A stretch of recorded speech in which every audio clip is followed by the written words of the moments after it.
अभिनव horror stories. यहाँ हर कहानी में छिपा है डर, सस्पेंस और रहस्य का ऐसा तड़का जो आपको चैन से सोने नहीं देगा। अगर आप भी चाहते हैं हर हफ्ते एक नई डरावनी दुनिया में कदम रखना, तो अभी चैनल को सब्सक्राइब करें और घंटी का बटन दबाना मत भूलिए, क्योंकि अगली कहानी शायद आपके ही आसपास की हो।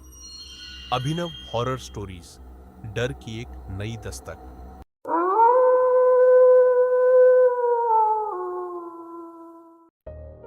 यह एक ऐसी डरावनी रात की कहानी है, एक बस यात्रा की, जिसमें कई रहस्य छिपे हैं। इस घटना के बाद बहुत से लोगों ने रात के समय यात्रा करना बंद कर दिया था, खासकर इस रूट पर। कहानी की शुरुआत होती है चीन की राजधानी बीजिंग से। युआनमिंग युआनपस टर्मिनस से कुछ किलोमीटर दूर की बात है। 14 नवंबर 1995 की रात। काफी देर हो चुकी थी जब युआनमिंग युआनपस टर्मिनस से एक बस रवाना होती है। यह उस रात की आखिरी बस थी और इसका अंतिम स्टॉप था शांगशान, जिसे फ्रैग्नेंट हिल भी कहा जाता है। यह जगह हैडियन डिस्ट्रिक्ट में पड़ती है।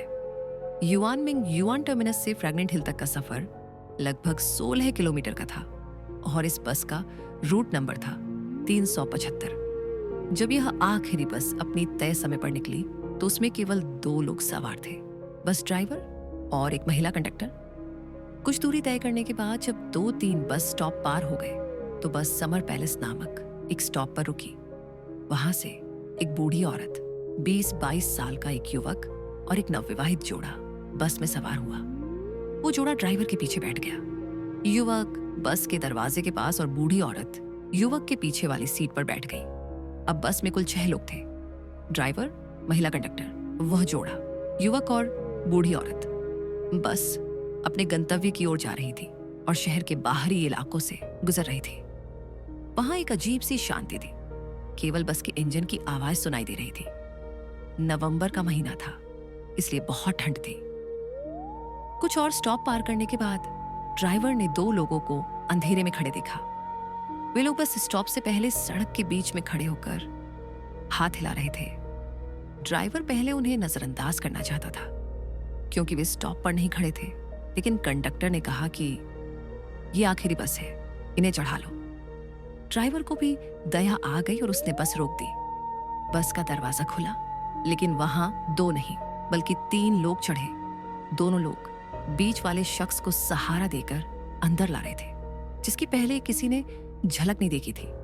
बीच वाला शख्स सिर झुकाए हुए था, बाल बिखरे हुए और दोनों हाथ बाकी 2 लोगों के कंधों पर रखे थे। उसका चेहरा नहीं दिख रहा था और सभी तीनों ने पुराने चीनी पारंपरिक कपड़े पहन रखे थे। तीनों बिना कुछ बोले बस के पीछे की सीट पर जाकर बैठ गए। उन्हें देखकर बाकी सवारियों के मन में डर बैठ गया। कंडक्टर ने सबको समझाया कि शायद ये तीनों किसी नाटक मंडली के लोग होंगे, जल्दी में कपड़े उतारना भूल गए होंगे। ये सुनकर युवक और जोड़ा थोड़ा शांत हो गए, लेकिन बूढ़ी औरत नहीं। वह बार बार पीछे की तरफ देख रही थी। कुछ स्टॉप के बाद वह जोड़ा उतर गया। अब बस में कुल 7 लोग रह गए थे, ड्राइवर, कंडक्टर, बूढ़ी औरत, युवक और वे 3 रहस्यमयी लोग। बस में कंडक्टर और ड्राइवर आपस में बातें कर रहे थे, हंसी मजाक चल रहा था। तभी बूढ़ी औरत अचानक चिल्लाते हुए खड़ी हो जाती है और युवक पर अपना पर्स चुराने का आरोप लगाती है। युवक भी भड़क जाता है और कहता है उसने कुछ नहीं लिया। कंडक्टर आती है और पूछताछ करने लगती है। बूढ़ी औरत जिद पर अड़ जाती है कि अगला स्टॉप आते ही उसे पुलिस स्टेशन ले जाना है। आखिरकार ड्राइवर बस रोक देता है और बूढ़ी औरत युवक को जबरदस्ती घसीटकर नीचे उतार ले जाती है। बस आगे बढ़ जाती है। बस के जाने के बाद युवक इधर उधर देखता है, लेकिन वहां कोई पुलिस स्टेशन नहीं, न कोई इंसान। चारों ओर घना अंधेरा था।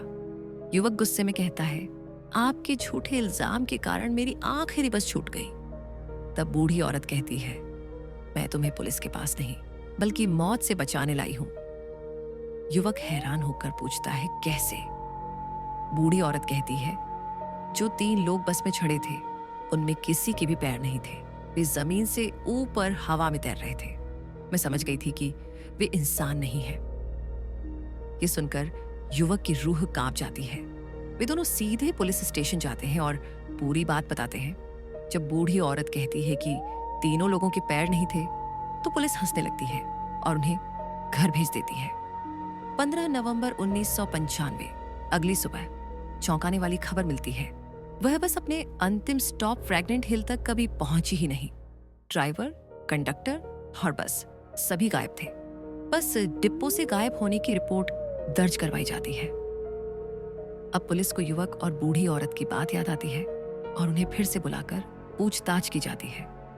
इस बार पुलिस उनकी बात को गंभीरता से लेती है। मीडिया में खबर फैल जाती है, लोग डरने लगते हैं। पुलिस की जांच जारी रहती है, लेकिन कोई सुराग नहीं मिलता। 17 नवंबर 2 दिन बाद एक बस पानी में डूबी हुई मिलती है। क्रेन से खींचकर बाहर निकाला जाता है। वही रूट नंबर 375 की गायब बस थी। बस के अंदर 3 लाशें मिलती हैं। ड्राइवर, महिला कंडक्टर और वह व्यक्ति जिसे 2 लोगों ने सहारा देकर बस में चढ़ाया था। लेकिन अब मामला और उलझ जाता है।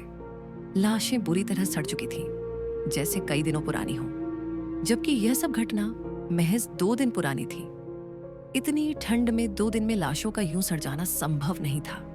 और बस जिस तालाब में मिली वह फ्रैग्नेंट हिल से 100 किलोमीटर दूर था, जबकि बस में इतना ईंधन ही नहीं था कि इतनी दूरी तय कर सके।